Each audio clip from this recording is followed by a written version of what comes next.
Alright, waiting to see if the live feed turns in here. Just one moment, please.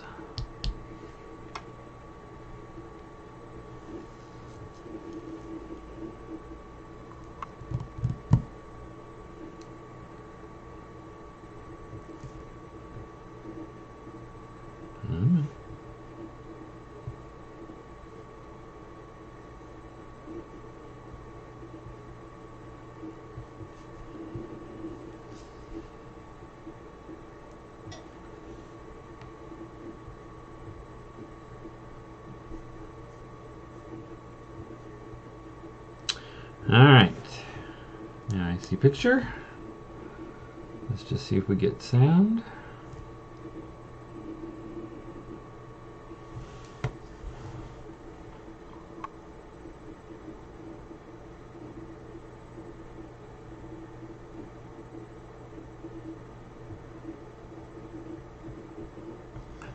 This delay part is just kind of fascinating here.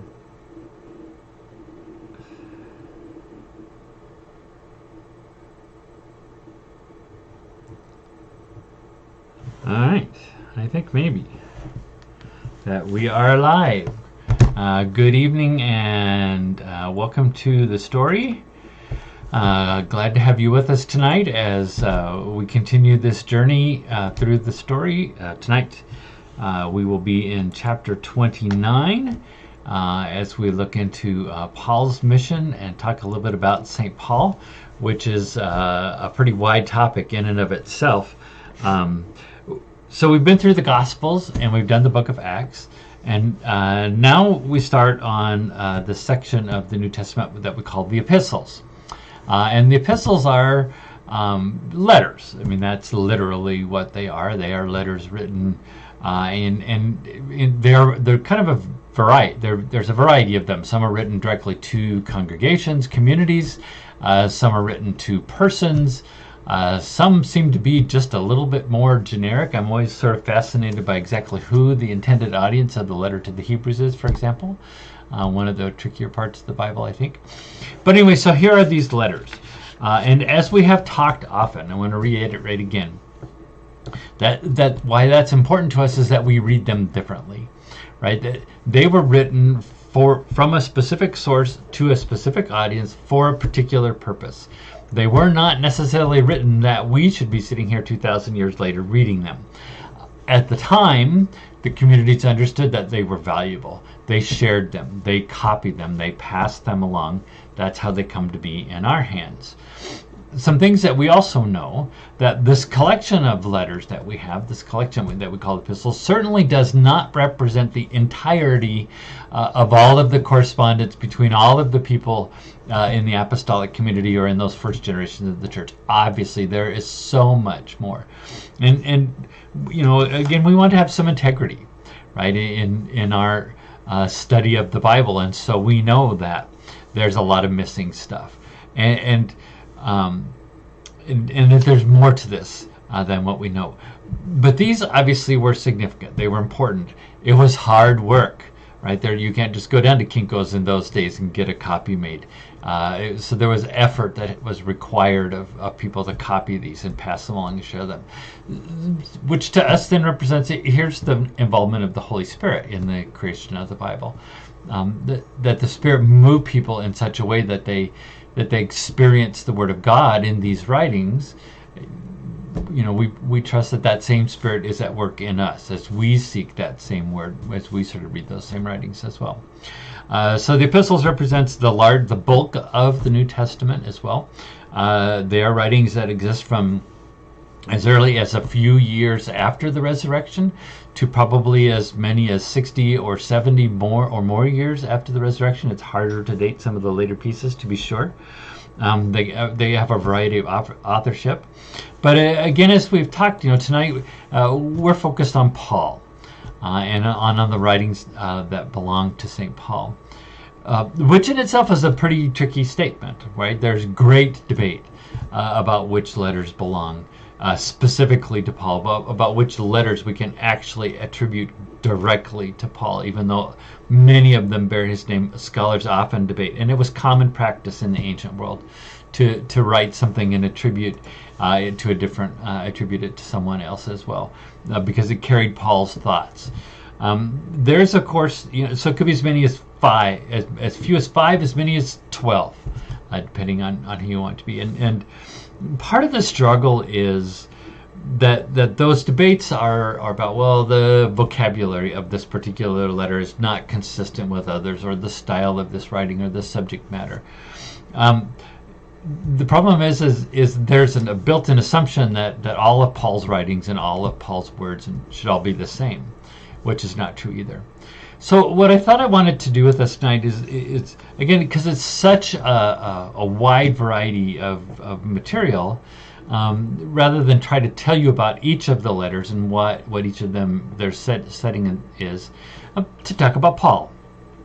Because that really is what this part of the Bible is about. This is the witness to the resurrection, the witness to the grace of God in Jesus Christ through really a person, or who developed a school of thought, then through his followers as well. So it sort of begs that question, well, who is Paul? I mean, if these are his writings, if these are his letters, what do we know about Paul? And of course, part of the problem is that in the Lutheran Church and in the Protestant Church, we tend to boil Paul down to one idea, one thing, right?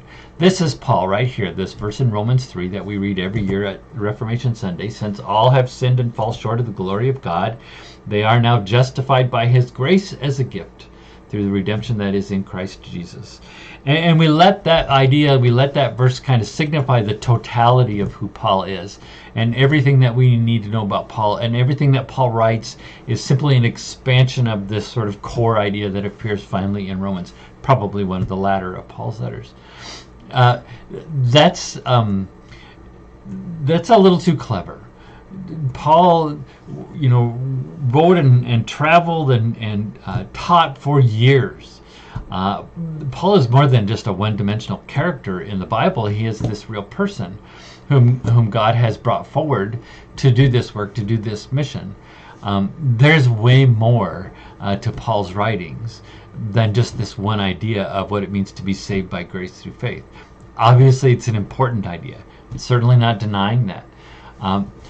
But when we stop and think about Paul as both as the Bible describes Paul in the book of Acts, and as Paul describes him through himself through his various writings, there's a great dimension here, and a great opportunity for us to remember again that there is always more to the Bible than we say that there is.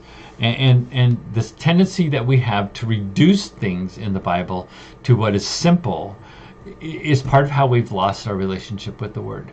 We try to make it convenient for us. It's convenient for us that all Paul talks about is being saved by grace. That means we can ignore a whole bunch of other less happy talk about Paul, and the way that Paul talks about community, or the way that Paul talks about justice, or the way that Paul talks about the apocalypse. All of that stuff is also part of Paul as well. So who is Paul? Let me give you a few thoughts. In fact, I think I have on my list here, I have 10. There could be more, to be sure. For example, I don't feel qualified to talk about Paul as a mystic, but that's obviously part of Paul as well.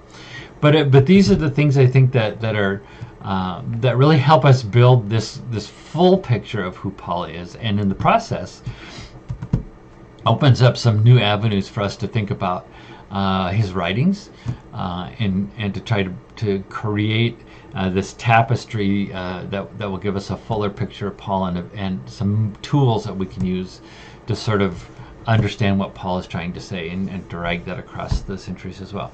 I think the starting place is pretty obvious. It is to me, it is to many writers as well, that Paul is a Jew. Right, that at the core of Paul's self-understanding is that he is from the beginning and continues to be through all of his work a Jew. So he writes, we get these words from a speech of his in Acts: I am a Jew, born in Tarsus in Cilicia, but brought up in this city, that being Jerusalem, at the feet of Gamaliel, an extremely well-known rabbi and teacher of the time. educated strictly according to our ancestral law, being zealous for God, just as all of you are today. So Paul is speaking to the apostolic community in Jerusalem, speaking to Jewish people, reminding him that he is one of them. And Paul's understanding of his heritage as a Jew, Paul's understanding of the Hebrew Scriptures, Paul's understanding of rabbinical style and teaching, all of that absolutely informs everything else that Paul does. Now, part of that conversation is when Paul is talking about Jesus through the lens of his tradition, Paul is both at times expanding or shedding light on traditional teachings of his community, but may also be confronting them in some way, may also be confronting his community of faith and in the way that it teaches and practices, and challenging them to see and understand God's word in brand new ways. Regardless of which way he's doing that, he's still doing that as someone who understands himself as a Jew, and that's still a part of how he's doing that. And still very much informative then of so as we're reading Paul, that's one of the questions that we're asking. How does this connect to Paul's understanding of the Scriptures and what Paul has understood of his own history as well? Paul is also a Roman citizen. That's very much a part of how Paul's work goes on. Paul has the freedom to travel throughout the empire. Paul has the protection, right, of his status as a citizen. This is, again, a piece from Acts chapter 22. As Paul, is being arrested, it says the tribune directed him that he was to be brought into the barracks and ordered him to be examined by flogging to find out the reason for this outcry against him. But when they tied him up with thongs, Paul said to the centurion who was standing by, "Is it legal for you to flog a Roman citizen who was uncondemned?" I mean, Paul used that citizenship both to protect himself and to gain audience in particular places. It's also worth noting in this same sort of area here that Paul is also an educated person. Not just educated in terms of his faith, but also has a Greek education. And there's really not a particular verse to throw at that. He doesn't refer to that a ton, but it's fairly obvious in his works and in his writings that Paul knows Greek philosophy. He knows Greek thought. You can tell by his vocabulary and his grammar that he's extremely comfortable writing in Greek language. So Paul is a Jew on the one hand, but also very much a man of his place and time. He is a Roman citizen. In fact, he has Roman backing and Jewish backing in the beginning, as he's a persecutor of the church. And again, fluent in the culture of the day, not just the Hebrew culture, not just the rural Jewish culture as well. He's rather cosmopolitan in many kind of ways.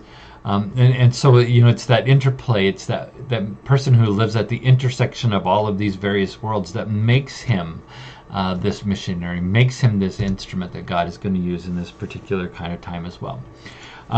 Paul is, when we think about Paul's work, I think the first thing that becomes obvious is that Paul is a preacher.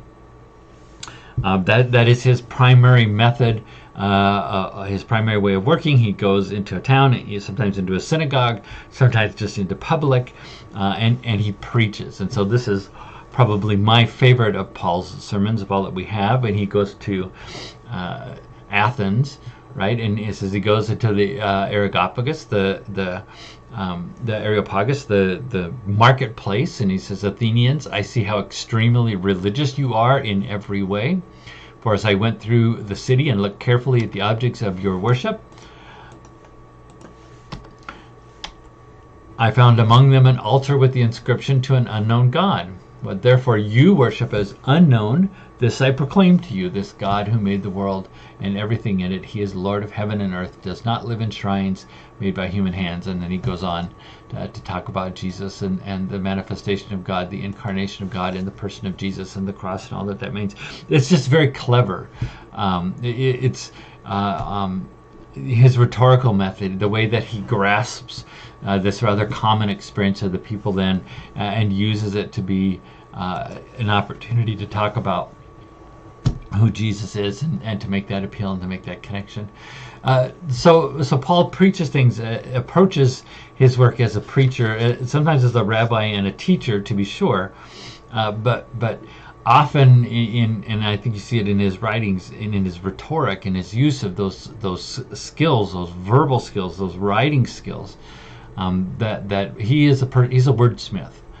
And so I think we take very seriously the ways that he says things, right? The language that he does use, the metaphors that he does use, and we understand that he approaches things as a preacher would approach things, not as a technician, not as a scientist, but a man who's proclaiming something and trying to appeal to people on an academic and intellectual level, but also on a personal level and an emotional level.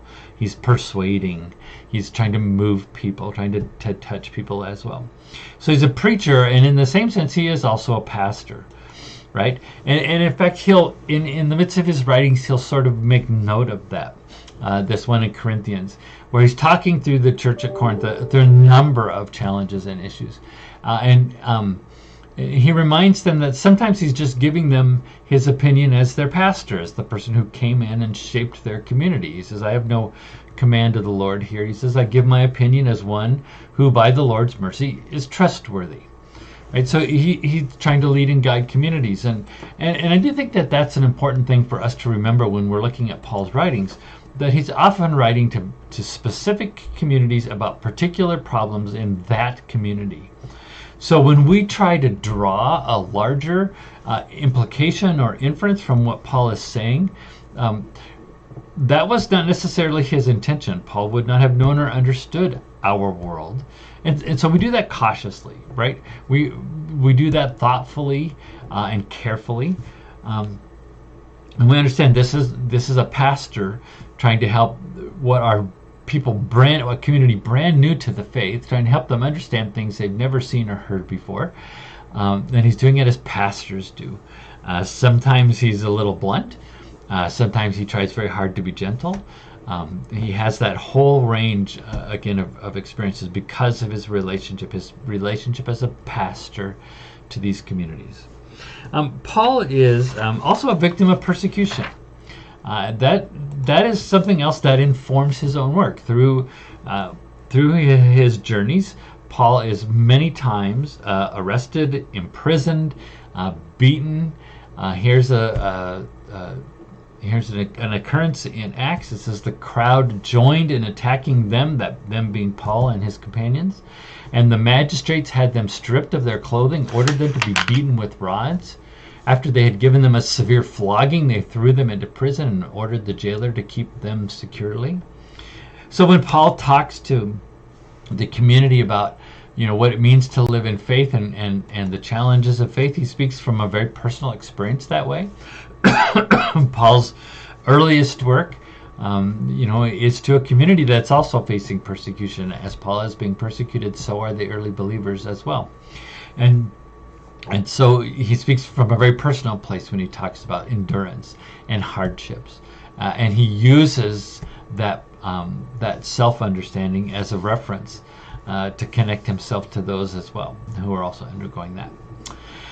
Paul is an ambassador. I'm just kind of going through my little list here. Paul has a very particular part of his mission. That is, he spends much of his time bringing Gentiles into the community, bringing the message of the gospel to people who are not previously Jewish. And Paul becomes, in the process of this, then sort of this liaison between this growing Gentile community of followers of Jesus and the original apostolic community who all come from those Jewish roots of the 12 disciples, right? But in Acts, of course, we find this occurrence where Paul and Barnabas, it says, and some of the others were appointed to go up to Jerusalem to discuss this question with the apostles and the elders. This understanding that there is this sort of establishment community, these sort of patriarchs of the church, as you would, and Paul then makes this connection between these newer believers, this new community, and the original one. And much of Paul's work is shaped by trying to negotiate that journey.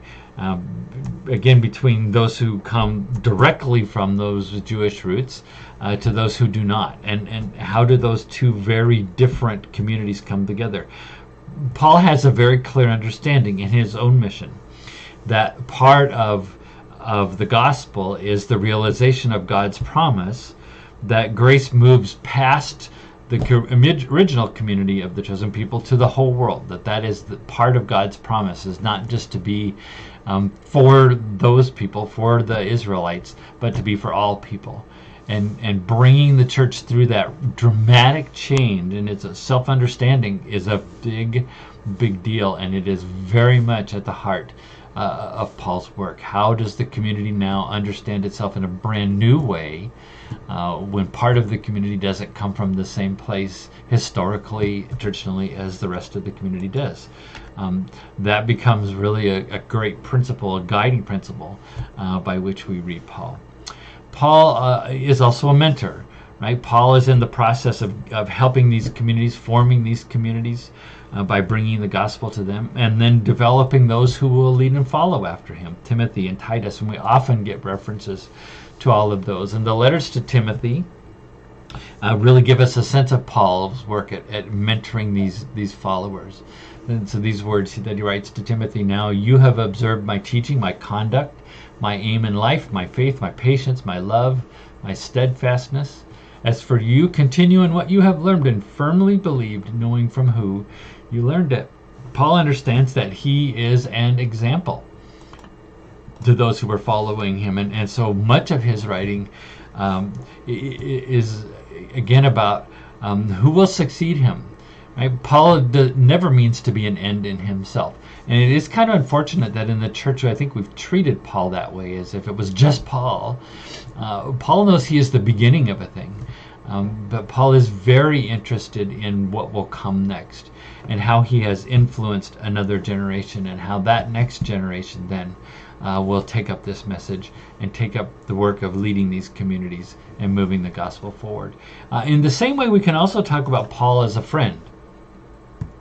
You'll find through all of Paul's letters constant references to all of this cast of millions, it seems like, of all of these others who worked with him, and Paul is constantly connecting and reconnecting to those.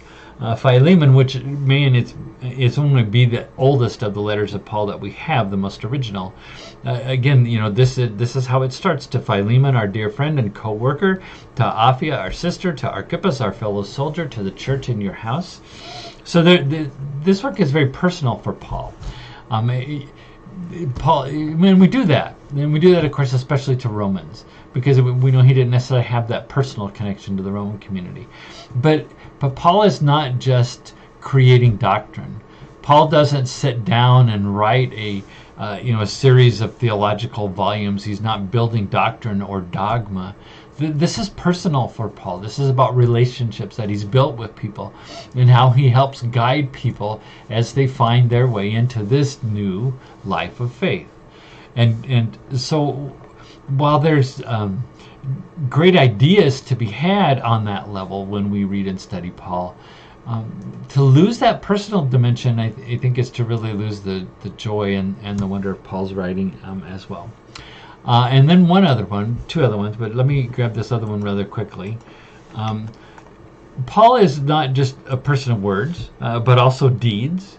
And so there are a couple of moments in the Bible where we find Paul doing things, escaping from prison.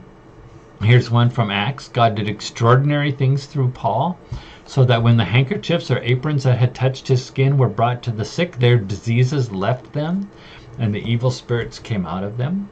There are a couple of those sort of stories attributed to Paul, and they're part of Paul as well. And there's a lot more to explore here. That would be well worth exploring, and certainly when we read, Paul's writing about spiritual gifts, about prophesying, about speaking in tongues, there is that whole, again, I use that word, mystical sort of dimension to Paul's work as well, that I don't mean to ignore here. It's not something I've studied extensively. I think it's something worthy of some great work, and I wish that there was more work done on that.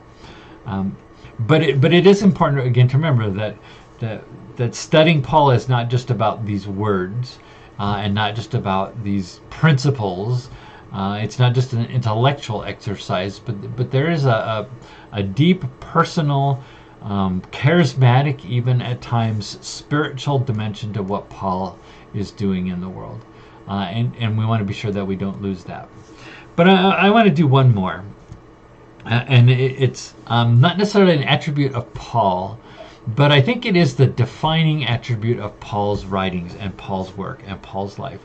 And that is this understanding that Paul is called, right? That Paul is very much defined not by what he chooses to do. Paul is one who has been snatched up out of his life and put onto this journey, put into this work, not by his own choice, but by God's choice. So we know, hopefully, the story in Acts chapter 9 of what we call the conversion of Saul, which, of course, is what he is named before he takes on the name of Paul.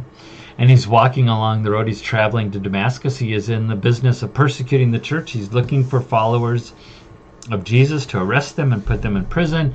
And then this thing happens to him. He sees this light. He meets Jesus.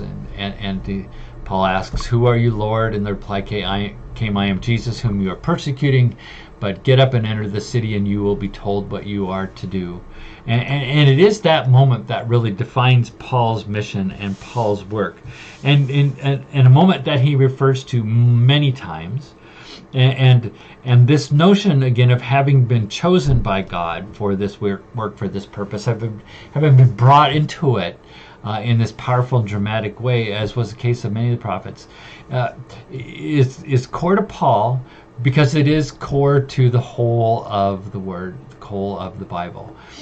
We have talked many times about this idea of election, right? Of a God who chooses, of people who are chosen. And of course, for Paul as a Jew, that's defining, right? That's very much how Paul understands his place, understands his purpose in life and his work. That takes on a huge dimension then on the road to Damascus, when Paul discovers what it means to be chosen in this very direct fashion, and to have the journey of your life turn in a brand new way.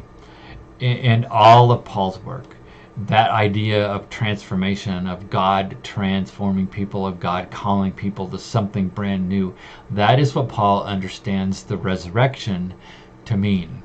And that then really sort of ties together the entire picture of what Paul is up to. So there are some ideas. There are more, I know, to be sure.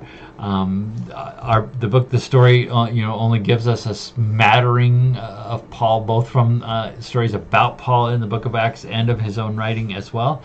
You could spend a lifetime reading and studying Paul's writings and his epistles, which would be a lovely way to spend a life as well. But I hope that you get a little time, at least in this chapter, get a little taste. And because we read often from one of the epistles on Sunday morning, I hope this gives you some tools to hear those words in new ways as well. That is chapter 29. As always, I am welcoming of your comments, of your questions. Hope that you will reach out to me as you can. In the meantime, God bless and have a great day. We are almost done with the story, a few weeks to go. So please come join us for these last couple of weeks. Take care, and we'll see you next Wednesday.